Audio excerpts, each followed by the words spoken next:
So welcome to week 4, guys. We're following up from last week when we went to Barnes & Nobles and looked at magazines. Now this week we wanted to contact their advertising directors and... You too, thanks. Bye. There you go. We did it. We did it.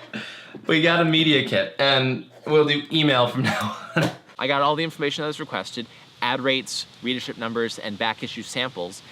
Still though, it feels like a superfluous step. I don't see the point of contacting advertising directors right now. It made it feel real, sure, but beyond that, it felt like I ran into a bunch of problems with what happens when the advertising directors ask the obvious questions like, who are you? What company do you work for? What's your budget? What product are you selling? I got an email from another guy who was CC'd on the media packet that he sent me. I hope you had a great 4th of July. Hear you're interested in advertising. Do you have any time of year or budget in mind? I'd be happy to put together a few mock proposals.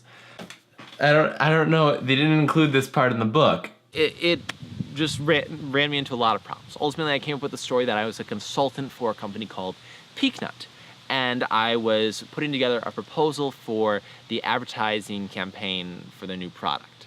Well, if they ask about the product, what do you say then?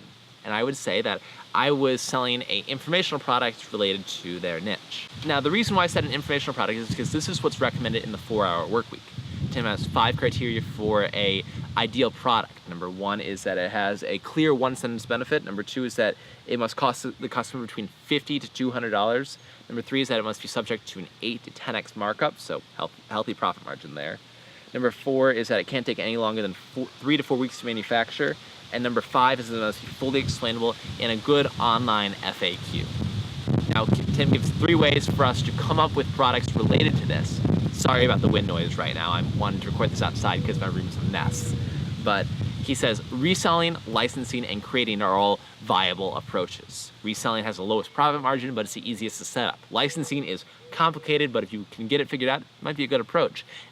But he recommends creating a product, specifically a knowledge product, because it has the highest margins while still being a competitive product that's hard to knock off. And even though they're hard to come up with, he still recommends investing that right now.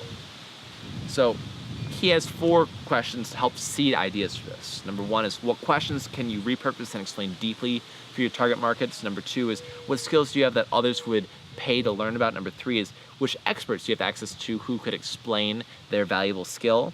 Number 4 is, do you have any failure to success stories that you could convert into a how-to product? So for question 1, repurposing content, I'm a state champion gymnast by training, so I thought I could repurpose that gymnastics bodyweight training for climbers. Number 2, for skills that I have that others would be interested in, I know several different secular meditation practices that increase creativity and productivity, so a meditation for creatives course might be an option.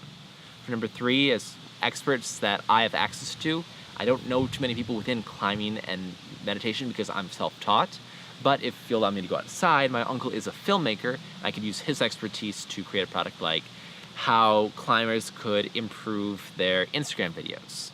Now the 4th one, I actually had a hard time coming up with any for the climbing and meditation niches because there wasn't really a failure to success story there, but just so I can give you an example of one of those, my big failure to success story is going from being single and alone to comfortably dating, so I could make a product about pickup skills.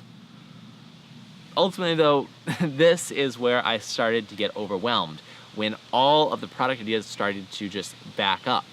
I didn't know what to do next, and there were some questions that were bugging me, like, how do I know if an idea for a route setting course in climbing would actually work? And what about all the physical product ideas that I had, like a supplement to increase mindfulness? Should I just discount those?